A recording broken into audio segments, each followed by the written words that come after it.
안녕하세요. 이따입니다. 오늘 준비한 영상은 상담심리사의 현실 편입니다. 최근에 3-4분 정도 상담심리사가 되고 싶다. 그런데 굉장히 힘들다고 들었다. 어떻게 준비를 해가야 하냐? 그리고 실제로 알아보니까 돈도 되게 많이 들고 공부도 되게 오래 해야 한다고 하던데 그것이 사실이냐? 조언을 좀 듣고 싶다. 그런 고민글을 보내주셨어요. 요즘에 상담심리사가 되고 싶은 사람이 되게 많은 것 같아요. 항상 우리가 어떤 이상, 되게 좋을 거고 사람들 도와줘서 너무 행복할 거고 공부도 많이 했으니까 돈도 많이 벌 거고 이제 이런 희망들, 어떤 헛된 희망들을 가지고 이 직업을 꿈꾸실 수도 있을 텐데요. 제가 지금 심리상담사 이 영역에 있는 사람들의 현실이 어떤지 낱낱이 파헤쳐 드리겠습니다. 공부를 어느 정도 해야 되느냐에 대해서 궁금하실 거예요. 공부는 우선은 학사를 하시죠? 학사를 하시면 4년이죠? 근데 학사로 요즘에 상담을 해가지고 취업하기는 어려운 것 같아요, 솔직히. 그래서 기본적으로 상담하시는 분들은 석사까지는 졸업을 하신다. 석사는 2년에서 2년 반입니다. 저는 2년 반 커리큘럼인 학교를 나왔고요. 그래서 최소 6년에서 6년 반 정도는 공부를 하셔야 된다라고 생각을 하시면 됩니다.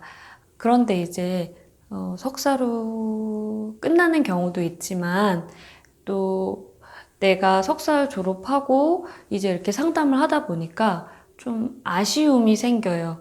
더 공부를 하고 싶은 마음, 그래서 좀 더 내담자를 잘 도와주고 싶은 마음, 이런 것들이 생기고요. 그래서 오랫동안 공부하는 사람들이 많아지는 추세이기는 합니다. 저도 이번에 이제 박사과정을 들어갔고요.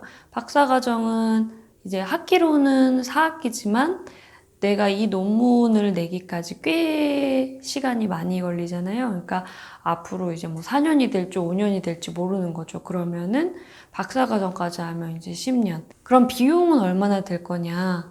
학사하면 2, 3천 들 거고 석사하면 2, 3천 들 거고 이렇게 생각하시면 되는데요.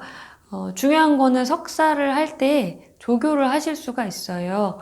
조교는 뭐 누군 붙여주고 누군 안 붙여주고 이런 거는 아니고 내가 원하면 할 수가 있습니다. 그래서 제가 석사생 때 그 일주일에 20시간씩 그 조교를 했었고요. 그때 전에 그 면제가 됐었어요. 그러니까 거의 제 돈을 내고 다닌 적은 거의 없는 것 같아요. 대신에 이제 공부할 시간이 좀 줄어들겠죠? 그건 이제 본인의 선택이신 겁니다.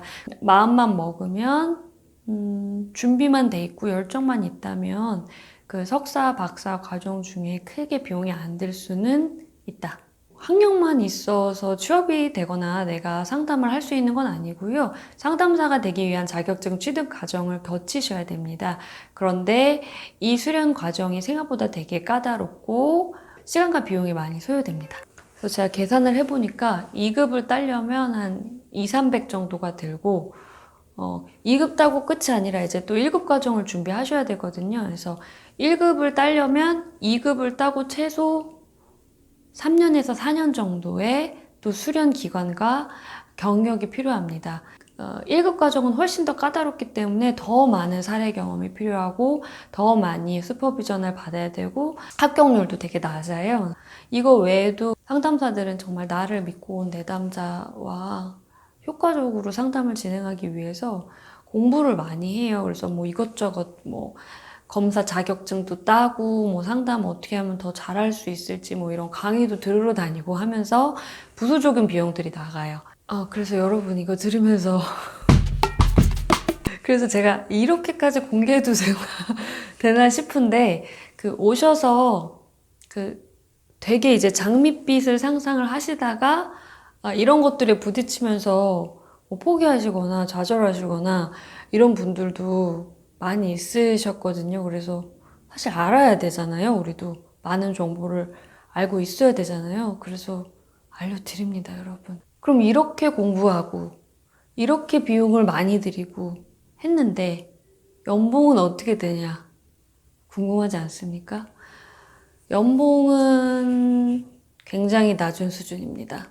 처음에 석사 졸업하고 취업할 때 연봉 수준이 2,400에서 3,000 정도, 평균 그 정도라고 생각을 하시면 돼요. 초반에는 좀 연봉이 낮다고 생각을 하셔야 되고, 경험이 쌓이고, 경력이 쌓이고, 내가 앞으로 어떻게 하냐에 따라서 그 후의 수입은 천차만별일 수 있다. 그러면 취업은 보통 어디에 하느냐, 이것도 궁금하실 거예요. 그래서 몇 가지로 추려보면은 먼저 대학교의 학생상담센터에 취업하기를 많이 희망하는 것 같아요. 그리고 두 번째로 공공기관이 있어요. 청소년 상담복지센터나 한국도망문제관리센터나 이런 국가에서 운영하는 상담 기관들이 있습니다. 이런 곳에 취업을 할 수도 있고요. 그리고 이제 뭐 초중고 학교 내에 요즘에는 전문 상담 교사가 배치가 되어 있어요. 그래서 학생들, 아동 청소년들을 만나는 학교 내의 상담사가 되실 수도 있습니다. 다섯 번째는 유료 상담 센터에서 일을 하실 수가 있어요. 그러니까 제가 운영하는 센터도 이제 유료 상담 센터잖아요. 이런 곳에서 취업하셔서 일을 하실 수도 있고요. 뭐 나중에 개업을 하실 수도 있겠죠. 그래서 상담을 원하신다면 뭐 이런 방향들이 있을 것 같아요. 그리고 기업 상담이라고 해서요. 요즘에는 좀 이렇게 큰 뭐 대기업이나 복지가 좋은 기업들은 기업 내에도 상담실이 있어서 직원들 스트레스 관리를 돕고 있습니다. 그래서 기업 상담 쪽으로 가실 수도 있다. 뭐 이렇게 안내를 드리고요. 네, 여러분 제가 상담계의 현실에 대해서 안내를 해드렸어요. 오늘 내용은 뭔가 치유적이기보다는 막막하고 이런 내용이었는데요. 그럼에도 불구하고 지금 이쪽으로 사람들이 막 몰린다는 거는 그만큼 상담사가 주는 장점이 있고 이 직업이 주는 장점이 있기 때문일 거잖아요. 그래서 다음번에 또 제가 시간이 되는 대로 그 부분에 대해서 또 다루도록 하겠습니다. 네, 여러분 들어주셔서 감사드리고요. 다음에 또 만나요.